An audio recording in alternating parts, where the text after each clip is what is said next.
Dans ton couple, les crises n'arrivent pas toujours d'un coup. Souvent, quelque chose commence à monter avant, progressivement, comme une tension qui prend de plus en plus de place. Dans l'épisode précédent, nous avons vu ce qui se passe pendant une crise émotionnelle. Cette sensation de débordement, de perte de contrôle, et l'intensité que cela peut créer dans un couple. Aujourd'hui, nous allons voir quelque chose de très important. Le signe qui annonce qu'une crise est en train de monter. Parce que souvent, le problème, ce n'est pas seulement la crise elle-même, c'est le fait de ne pas voir qu'elle arrive. Et quand tu ne vois pas les signes, tu réagis souvent quand l'intensité est déjà très forte. Alors que parfois, le corps commence à envoyer des signaux bien avant.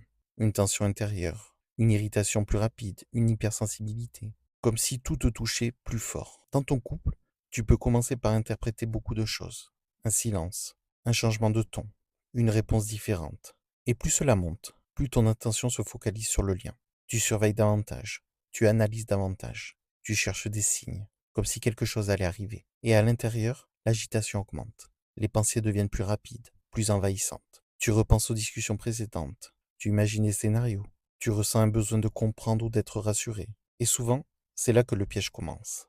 Parce que plus tu cherches à calmer l'insécurité rapidement, plus l'intensité peut monter. Dans ces moments-là, il peut aussi y avoir des signes physiques. Le cœur est plus rapide, la respiration est plus courte, une boule dans le ventre, une sensation de tension dans tout le corps, comme si tu étais constamment sur le point d'exploser. Et souvent, tu essaies de lutter contre ça, de contrôler, de retenir. Mais plus tu luttes, plus la pression augmente, jusqu'au moment où quelque chose fait déborder le système. Et là, la crise éclate. Ce qui est important de comprendre, c'est que reconnaître ces signes, ce n'est pas éviter toutes les crises, mais c'est commencer à voir ce qui se passe avant. Commencer à reconnaître le moment où ton système devient plus sensible, plus fragile, plus réactif. Et ça change beaucoup de choses. Parce que lorsque tu vois l'intensité monter, tu peux agir plus tôt, ralentir, prendre de l'espace, respirer, éviter certaines discussions au mauvais moment. Et surtout, ne pas attendre que tout déborde complètement. Dans une relation marquée par la peur et l'insécurité émotionnelle, ces signes sont très importants parce qu'ils permettent petit à petit de mieux comprendre ton fonctionnement et de ne plus vivre chaque montée émotionnelle comme quelque chose de totalement incontrôlable.